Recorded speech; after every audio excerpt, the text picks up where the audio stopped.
Hey bubbles, hope you are doing good. என்னடா எப்போவுமே souls டியர்ஸ்ன்னு சொல்கிற பபிள்ஸ் சொல்கிறாளேன்னு யோசிக்கிறீங்களா? கன்ஃபியூஸ் ஆக வேண்டாம். நம்ம எல்லாருமே ஒரு பபிள்ஸ் சட்டம் தானே, காத்திருக்கிறவரில் பறக்கும், அதுக்கப்புறமா காணாமல் போயிடும் இல்லையா? அவ்வளோதான். Okay, logic apart. இது உங்கள் பர்சனை நினச்சிட்டு எந்த பைல் வேணுன்றதை செலக்ட் பண்ணுங்கள். என்ன எனர்ஜி வருதுன்னு பார்க்கலாம். Take a deep breath.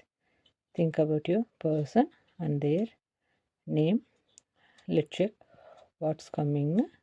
Remember, this is a collective reading, so take what resonate. Pile 1. Okay, we have 5 of wands, ace of swords, 4 of cups. Okay, 5 of wands என்ன சொல்லுதுன்னா, உங்கள் person வந்து தனக்குள்ளேயே தன்னோட ஃபீலிங்ஸை protect பண்ணிகிட்ருக்கிறாரு.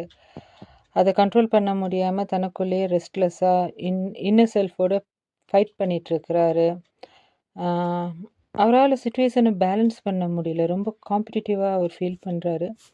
Maybe third party situation இருக்கலாம், இல்லாமலும் போயிருக்கலாம். ஏன்னா ஏஸ் ஆஃப் ஸ்வார்ட்ஸ் இருக்கிறதுனால அவருக்கு உண்மைகள் தெரிய வந்திருக்குது.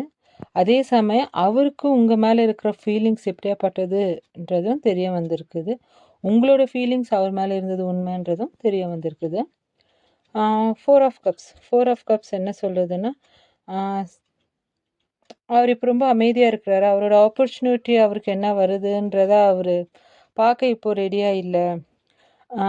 உங்களை பாஸ்ட்டை நினச்சி ஏற்றுக்குவாங்களா மாட்டாங்களான்ற ஒரு எனர்ஜியோடு ஸ்ட்ரக்காக இருக்கிறாரு. பாஸ்ட்டை யோசித்து ஸ்ட்ரக்காக இருக்கிறாரு. இப்போ அவருக்கு எதுவுமே வேண்டாம். அவரோட பாஸ்ட் லைஃப் அவருக்கு வந்தால் போதும். Still he care, still he love, still he misses you. But அந்த எனர்ஜியில் கொஞ்சம் ஸ்ட்ரக்காக இருக்குது. அவரோட அந்த பாஸ்ட் விஷயங்களெல்லாம் அவரை வரவிடாம வந்து பைல் 2.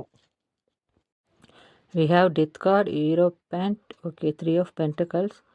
nowadays நம்ம ரீடிங்கில் ஹீரோபேண்ட் அடிக்கடி வருது. ஓகே, டெத் கார்டு என்ன சொல்லுதுன்னா, ஓல்ட் பேட்டர்ன் முடிவுக்கு வரப்போகுது, புது எனர்ஜி ஃபார்ம் ஆக போகுது, கார்மிக் லெசன் அவரது முடிய போகுது, முடிஞ்சு ஒரு நியூ சைக்கிள் ஃபார்ம் ஆக போகுதுன்றது இண்டிகேட் பண்ணுது. ஒரு சில சேஞ்சஸ் வந்து அன்அவாய்டபுளாக நடக்கும்ன்றதை காமிக்குது. ஹீரோபெண்ட் என்ன காமிக்குதுன்னா, சேம் திங். அவர் கொஞ்சம் ஃபேமிலி ஓரியன்ட் பர்சன். மேபி நீங்கள் மேரேஜ் அவர் மேரேஜ் ஆன ஆளாக இருக்கலாம். அவர் வந்து கரெக்டான டிசிஷன்ஸ் எடுக்கிற ஜோனில் இருக்கிறாரு. அவருக்கு தெரியுது எது நல்லது எது கெட்டதுன்றது தெரியுது. ஸோ அவர் டிசிஷன்ஸ் எடுக்கிற ஜோனில் இருக்கிறாரு. Such a mature kind of பர்சன்றதை காமிக்குது. Then we have 3 of pentacles. 3 of pentacles என்ன சொல்கிறதுன்னா, இமோஷ்னல் மூவ் எடுக்க ரெடி ஆகுறாரு. பென்டக்கல்ஸ் வந்ததுனால கொஞ்சம் அந்த எனர்ஜி ஸ்ட்ரக் ஆகுது. இன்டெலிஜென்ஸ் ப்ளஸ் என்ன சொல்கிறதுங்க, intelligent plus emotional grounded person. Intelligence இருக்குது, ஆனால் ஃபீலிங்ஸ் ஒழுங்காக எக்ஸ்ப்ரெஸ் பண்ண தெரியல அவங்களுக்கு. அதுதான் பிரச்சனை. ஸ்பிரிச்சுவல் கைடன்ஸோடு நடக்கிற பர்சன். தெய்வ பக்தி இருக்கலாம், கடவுள் நம்பிக்கை இருக்கலாம். யார் அட்வைஸ் கேட்டாலும் இல்லைன்னு சொல்லாமல் கரெக்டான அட்வைஸ் வழங்கக்கூடிய பர்சனாக தெரிகிறார் இவர் பைல் 2ல். டெத், ஹீரோபெண்ட், 3 ஆஃப் பென்டக்கல்ஸ் வந்து ஒரு சாப்டர் முடிஞ்சு நியூ சாப்டர் வருது. அவரோட பாஸ்ட் மிஸ்டேக்ஸை ரியலைஸ் பண்ணுறாரு, உங்களோட ரிலேஷன்ஷிப்பையும் ரியலைஸ் பண்ணுறாருன்றத காமிக்குது. கொஞ்ச நாள் வெயிட் பண்ணுறது நல்லதுங்க. ஏன்னா பென்டக்கல் வந்ததுனால இது slow energy. File 3. Okay, we have ace of pentacles. okay, 6 of pentacles. okay, 4 of pentacles. Okay, ace of pentacles என்ன சொல்லுதுன்னா, அவர் உங்கள்கிட்ட ரீகன்சிலேஷன் எதிர்பார்த்துட்ருக்காரு. ஆனால் பென்டக்கல்ஸ்ன்றது கொஞ்சம் ஸ்லோ மூவை காமிக்குது. அட் த சேம் டைம் நம்மள்ட்ட வந்து 6 ஆஃப் பென்டக்கல்ஸ் இருக்குது. அந்த 6 ஆஃப் பென்டக்கல்ஸ் என்ன சொல்லுதுன்னா, அவரோட லைஃப்பில் நீங்கள் வந்து அவரை விட நீங்கள் அவருக்கு நிறைய நர்ச்சரிங் கேர் எல்லாம் கொடுத்துருக்குறீங்க. கொஞ்சம் நர்ச்சரிங் டைப் ஆஃப் ஃபீலிங் உங்கள்கிட்ட இருக்குது. அவர் வந்து உங்கள்கிட்ட he feels you as a home, அந்த மாதிரி ஒரு ஃபீல் வச்சிருக்கிறாரு. ஃபீலிங்ஸ் நெறையா இருக்கு. எமோஷன்ஸ் நெறையா இருக்குது. At the same time possessiveness உங்க மேல ரொம்ப அதிகமா இருக்குங்க. இவரு என்ன வேணாலும் பண்ணிக்கலாம். ஆனா நீங்க கரெக்ட்டா இருக்கணும், ஜென்யூனா இருக்கணும், பொய் சொல்லக்கூடாது. அந்த மாதிரி. அந்த எனர்ஜி தான் கொஞ்சம் இம்பேலன்ஸ் பண்ணுது. உங்க 2 பேத்தோட ரிலேஷன்ஷிப்க்கு வரும்போது, அந்த எனர்ஜி இம்பேலன்ஸ் பண்ணுது. 4 ஆஃப் பென்டக்கிள்ஸ் ஃபீலிங்ஸ் ஹோல்ட் பண்ணி வச்சிருக்கிறாரு.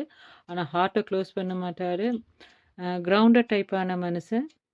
அ தேவைன்னா அ அவருக்கு ஒரு பெர்சன் புடிச்சுட்டா ஃபர்ஸ்ட் அவங்கள அனலைஸ் பண்ணிட்டு, அதுக்கப்புறமா ஆக்ஷன்ல இறங்குவாரு. ஆ எப்பவுமே ஆக்ஷன வந்து வார்த்தையால காமிக்க மாட்டாரு. செய்யல. அவர் வந்து ஆக்ஷன் ஸ்பீக்ஸ். அவரோட ஆக்ஷன் வந்து ஸ்பீக் பண்ணும். கொஞ்சம் கிரவுண்டட், கொஞ்சம் இன்ட்ரோவர்ட்டான பெர்சன். ஃபர்ஸ்ட்டு நீங்க என்ன குடுக்குறீங்க? நீங்க பிரைஸ் வர்த்தியான்னு பார்த்துட்டு, அ அது எமோஷனா இருந்தாலும் சரி, வாட் எவர். அதுக்கப்புறமா தன்னோட செல்ஃப ஓப்பன் அப் பண்ற பெர்சன் இவரு. ம். ஸோ ஏஸ் ஆஃப் பென்டக்கிள்ஸ் இதில வந்திருக்கிறதுனால, அவர் ரீகன்சிலியேஷனுக்கு ரெடி ஆயிட்டுருக்கிறாரு. ஆனா, மூவ்மெண்ட் ஸ்லோ. பாஸ்ட் விஷயங்கள நெனச்சு கொஞ்சம் தயக்கப்படுறாரு. ஃபியர் ஆஃப் ரிஜெக்ஷன் காமிக்கிது. ஆ அவ்வளோதான். ஆம் ஸோ சக்ரா ஹீலிங் பண்ணுங்க. எந்த ஃபைல் சூஸ் பண்ணாலும் சக்ரா ஹீலிங் பண்ணுங்க. அது உங்களுக்கு நல்லது. Throat chakra, heart chakra healing பண்ணுங்க. வெறும் கால்ல நடங்க. பில்தரையில காலையில டைம்ல. தண்ணி குடிங்க. ம். அப்புறம் என்ன? தண்ணி தண்ணி குடிங்க. அப்புறம் எம்ன்ற வ பிரணவ மந்திரம் சொல்லுங்க. அது வந்து ஹார்ட் ஹீலிங்க்கு நல்லது. ஹார்ட்ல கைய வச்சு சொல்லுங்க.